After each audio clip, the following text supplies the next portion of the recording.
بسم الله الرحمن الرحيم. وقال الله لا تتخذوا إلهين اثنين إنما هو إله واحد فإياي فارهبون. وله ما في السماوات والأرض وله الدين واصبا أفغير الله تتقون. وما بكم من نعمة فمن الله ثم إذا مسكم الضر فإليه تجأرون.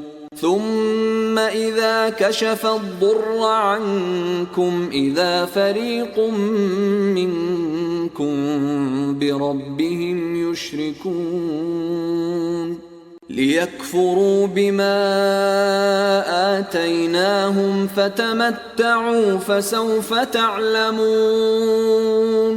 ويجعلون لما لا يعلمون نصيبا مما رزقناهم تالله لتسألن عما كنتم تفترون.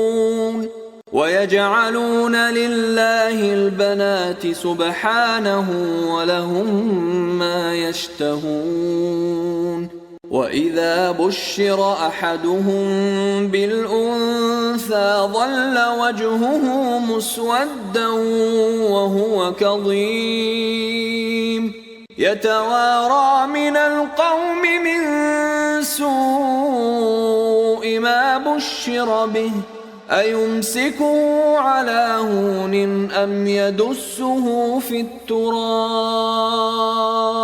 ألا ساء ما يحكمون.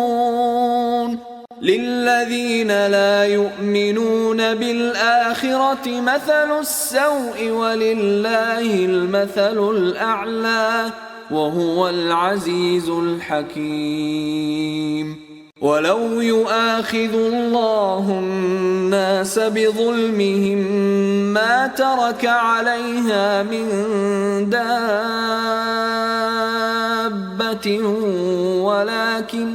ولكن يؤخرهم إلى أجل مسمى فإذا جاء أجلهم لا يستأخرون ساعة ولا يستقدمون.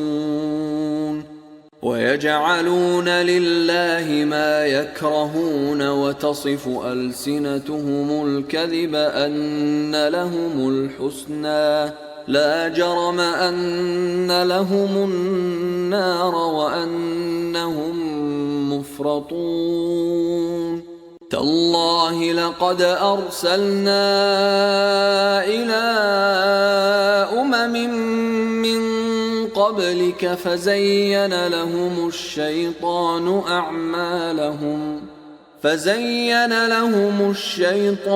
أعمالهم فهو وليهم اليوم ولهم عذاب أليم. وما أنزلنا عليك الكتاب إلا لتبين لهم الذي اختلفوا فيه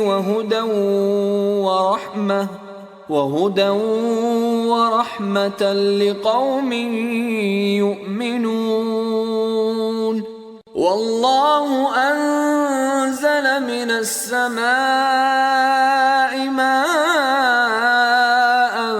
فأحيا به الأرض بعد موتها إن في ذلك لآية لقوم يسمعون.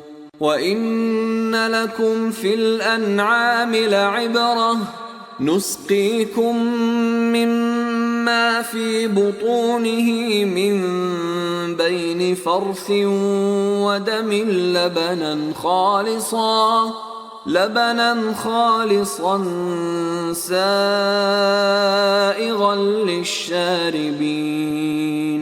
ومن ثمرات النخيل والأعناب تتخذون منه سكرا ورزقا حسنا إن في ذلك لآية لقوم يعقلون وأوحى ربك إلى النحل أن اتخذي من الجبال بيوتا ومن الشجر ومما يعرشون ثم كلي من كل الثمرات فاسلكي سبل ربك ذللا يخرج من بطونها شراب مختلف ألوانه فيه شفاء للناس إن في ذلك لآية لقوم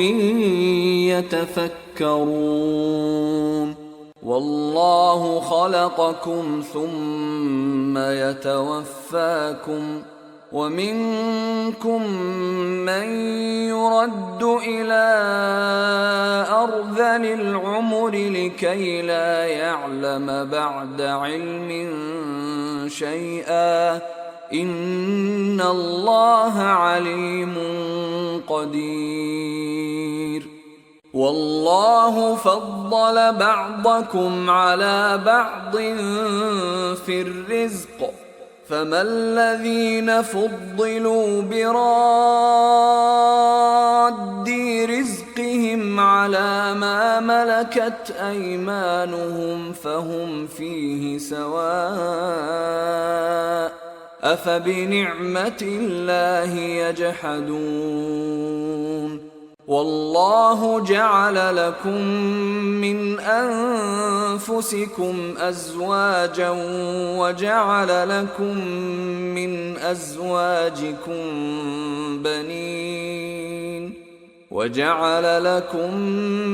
أزواجكم بنين وحفدة ورزقكم من الطيبات أفبالباطل يؤمنون وبنعمة الله هم يكفرون ويعبدون من دون الله ما لا يملك لهم رزقا من السماوات والأرض شيئا ولا يستطيعون فلا تضربوا لله الأمثال إن الله يعلم وأنتم لا تعلمون ضرب الله مثلا عبدا مملوكا لا يقدر على شيء ومن رزقناه منا رزقا